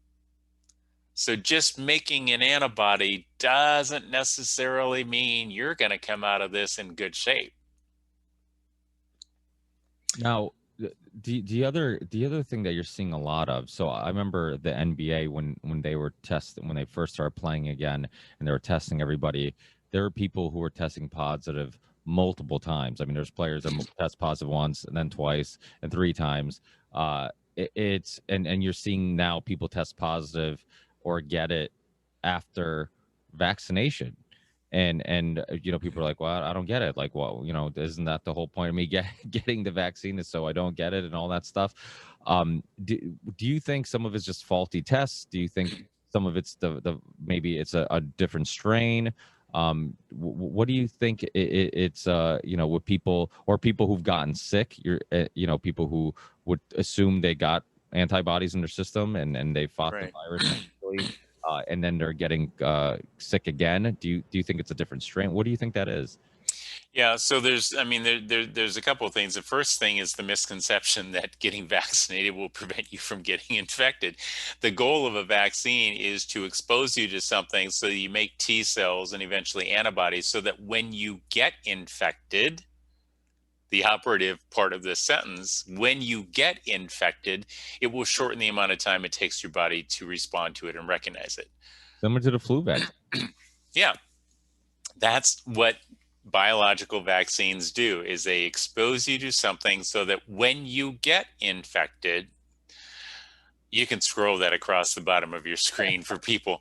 I mean, I'm not sure how much more clear I can make it. Okay. So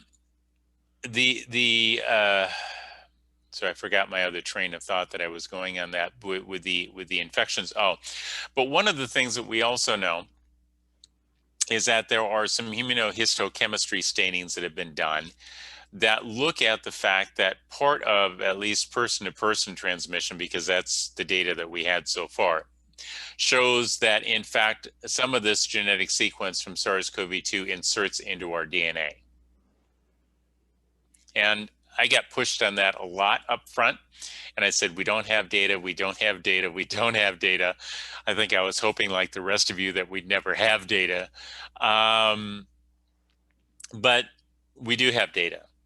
We have data that shows that it's inserting into the DNA. Now, you have to understand probably a couple important things. To begin with, a fair amount, although I'm not sure anybody really has a handle on how much, of our DNA probably originally came from viruses. One of the premised distinctions between humans and chimpanzees, or the great apes, is that our ancestors, and I'm not trying to take us down a theology line here or have arguments, just bear with me, folks, and let me get through this, is that what makes us more intelligent is that we got infected by certain viruses that changed our neurologic patterns. Okay, so just, if you don't like that, put it aside. It's a theory, people have proposed it. One thing that we do know is that since the human genome was completed in 2004, 2005, we know that about 18% of the genetic code of humans contain what's called line 1, or long interspersed nucleotide elements 1. The purpose of which is to take genetic material from outside of you and insert it into you. 18%, okay? In cardiology, we've known that platelets, which are responsible for blood clotting, we've known for some time, are rich in reverse transcriptase. The ability, so transcription is you take DNA to RNA. When RNA becomes protein, that's called translation. So DNA to RNA is transcription, RNA to protein is translation. DNA to RNA is transcription. So when you reverse that from RNA to DNA, it's called reverse transcription, okay? So HIV is a reverse transcriptase virus. It inserts, it reverts back into the DNA, and it hides. We know that it did that very effectively in CD4 helper cells for your immune system, your T cells, and it hid and then re-exposes itself.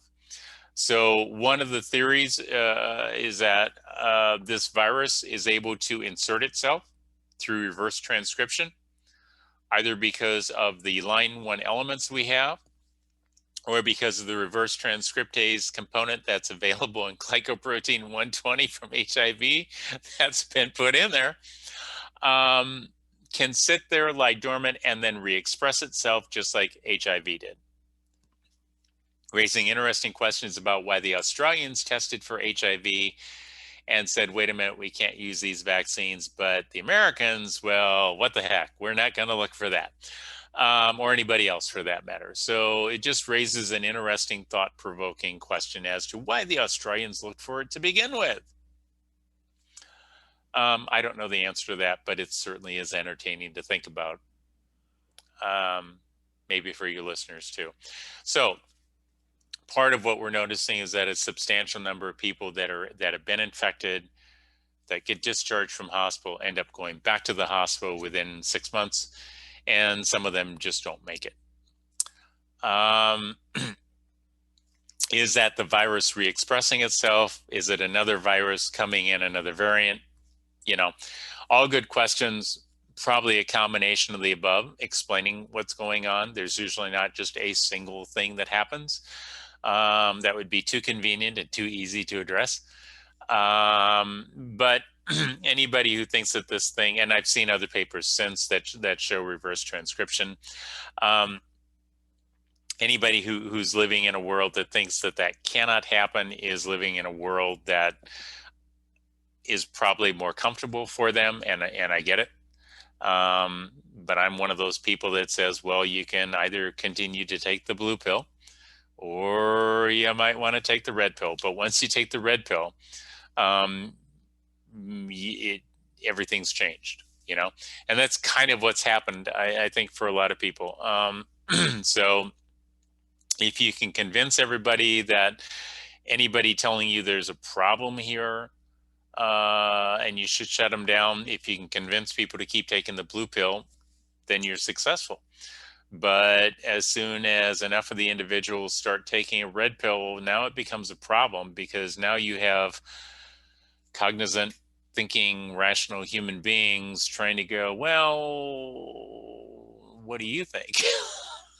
You know? And so I always tell people that my method is a heuristic method. It is, I'm going to give you the facts. I'm going to give you the research data. As we learn more, we'll get more research data. It's up to you. You know, you think about it. It's what Galileo did that got him under house arrest. You know, he said, don't take my word for it, but don't take the Catholic Church's word for it either. You two can look up and look at the sun and the moon and the stars and the planets. And I think if I tell you what you need to look for, you too can kind of figure out that the earth goes around the sun and not the other way around. That worked out so well, he got put under house arrest. It's always good, you know, when you take on the system and they get really, really upset. They tend to get really, really upset. And I think in many cases, that's a good marker that you're on target. Yeah, absolutely. And even I mean, even the CDC director, what's his name? Robert Redfield. Redfield. Yeah, I mean, he's openly now talking about how it could have came from a lab. So, uh, all these things that were so taboo and we couldn't discuss are now acceptable. They're Yeah. acceptable, and we can discuss them. And when they're suppressing people for going against the grain, and when they're suppressing people for just asking questions, like you said, I mean, that means maybe you should be listening to them. So, Yeah. for people listening to the show who want to learn more about the June 5th event, they want to keep up with your work, maybe connect with you. Are you on any social media platforms? I know you have a website. Anywhere? Well, if you are on social media platforms, they're probably having issues with censorship or being taken down. But where can people connect with you? Yeah. Yeah. So FlemingMethod.com is probably the best way to do it. Just one M, no stuttering. FlemingMethod.com. I'm constantly posting things on there. The June 5th event is there. It's called Event 2021 because I think this is the event of 2021 to start to give information to people that they need.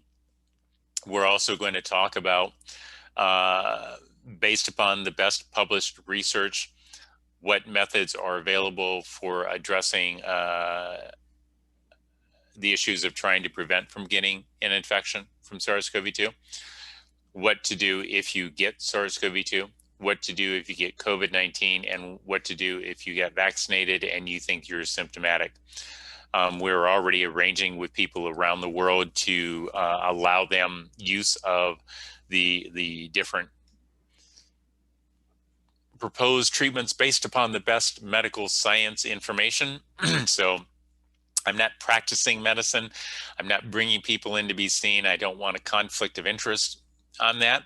That's a thing you were talking about way early on in our discussion, the ability to be upfront and honest on people. I'm almost adverse to money. In fact, the event is a grand total of $10 to attend, and the purpose of that is to pay the audiovisual people I, who I when I got the bill for that, I said they're not actually giving the presentation; they're just running the equipment. But that, and to allow it to be recorded and hopefully live streamed. So that $10 from people is to help the rest of the world to see it. The website, there's no charge for being on the website. There's no charge for getting anything from the website. We're going to post the video recording on the website. I'm old school professor, so I've never released my slides to anybody in the past. The PDF on this one, they came out with 30 to 33 slides that they said, Dr. Fleming, would you answer these questions in a presentation? And I looked at them and I thought, oh, these questions mean there's some basic stuff you don't understand that you really need to know. So you'll be happy to know it's 122 slides. All 122 are going to be in a PDF available for people free. The information about best available science for the treatments of these 4 circumstances will be available free. Documents for people to sign and send in to governors and hopefully President Biden, free. I don't want to, there's not going to be a charge to watch it live stream. There's not going to be a charge to that just somehow doesn't mesh in my mind. I don't, this cannot be about money. This has to be about getting the information out to people. And that's my goal. That's why I do these interviews. That's why I do the presentations. That's why I'm doing all this, because, you know, we need to come to terms with what we're dealing with and, you know, answer the questions about origin, answer the questions about treatment, answer what really works and what doesn't work, put the science back in science and the practice of medicine back in the practice of medicine. I think one of my things that bothers me most is the fact that we have agencies federal agencies that are regulating the practice of medicine, and that's not their function. The U.S. Constitution lays out the powers for the Congress in the United States, and healthcare is not one of them. It's not in the executive, Section 2. It's not in the Section 3 courts. The states have the right to regulate medicine, but they've kind of abdicated that over to a federal government with a bunch of agencies that, when you look at how this whole thing got funded, these are the folks that funded it. These are the people that started the problem. I find it very hard to trust people who caused the problem, particularly when they don't say, oops, my bad, right? Isn't that the vernacular? My bad. And then answer the question and go, we kind of botched up and we shouldn't have done this. And here's what we need to do. That's not what they're doing. They're just covering more dirt over it to try to cover it up. And when you have people undigging them, they're constantly looking for more dirt, or they're trying to move at a different pathway. The nice thing about telling the truth is that you don't have to have a really good memory to remember and come up with the same thing time after time. But when you're scheming and I'm watching these liars, or you're hiding things in court, or you're hiding things from the people, they have to keep changing their stories, or they have to keep shifting the blame, or they have to, I loved it when Redfield came out and he said, well, I am a virologist and I know something about it. And this is what I think as a private citizen. I mean, he had to coach it like that. It's like, seriously, he had to coach it. Did that not telegraph the message that he can't tell you what he knew, and he couldn't tell you as the CDC director, but as a virologist who's now a private citizen, you might want to think about the fact that it's probably a lab origin. Yeah.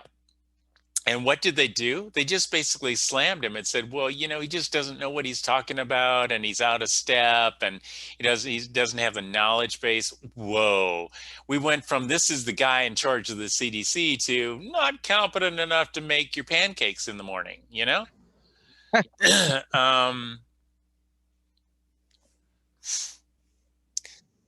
We live in a crazy time. It's amazing how people are justifying their stances, and how people are openly being lied to, and some just aren't seeing it.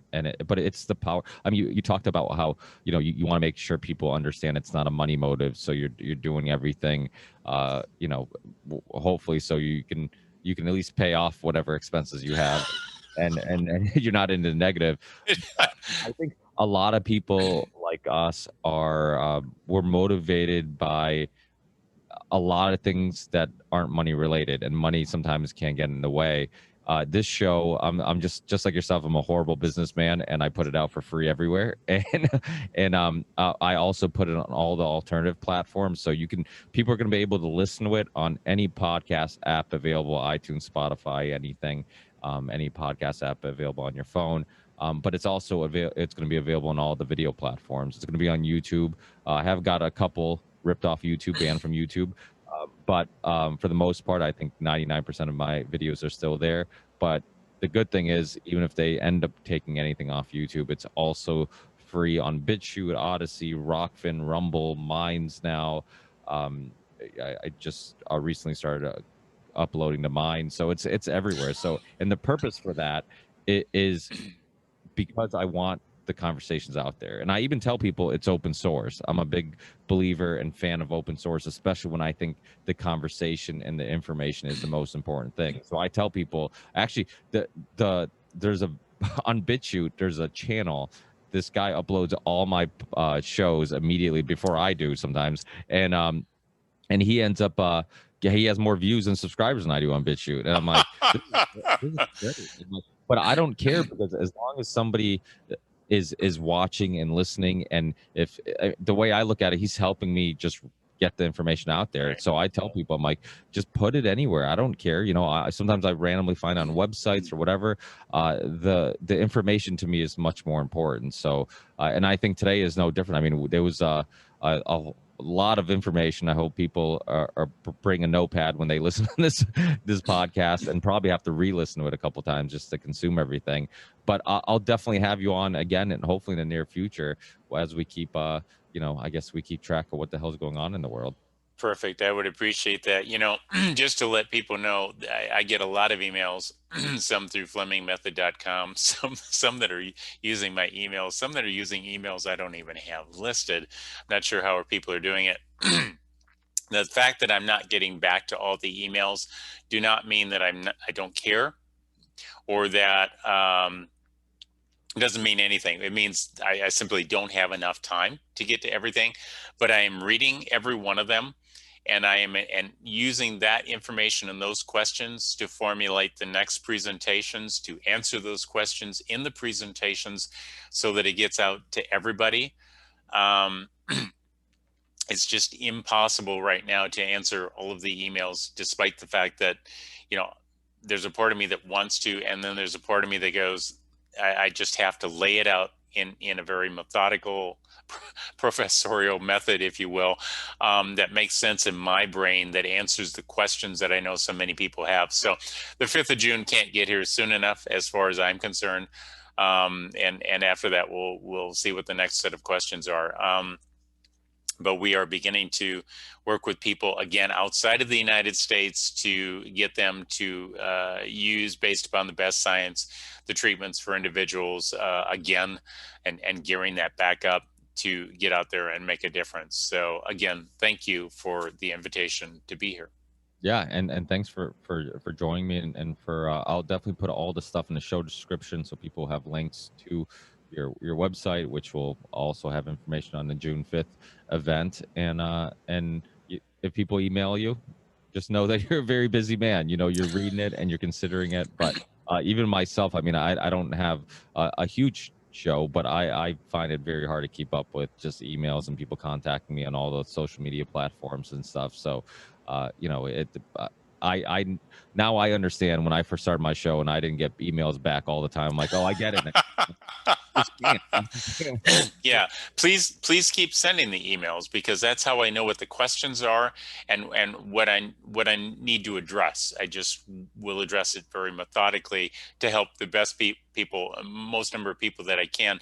Because if you're sending an email with a question in, you're not the only one. It's kind of like the classroom setting, where I would tell students, if you have a question, raise your hand, ask the question. You're probably not the only person thinking about it.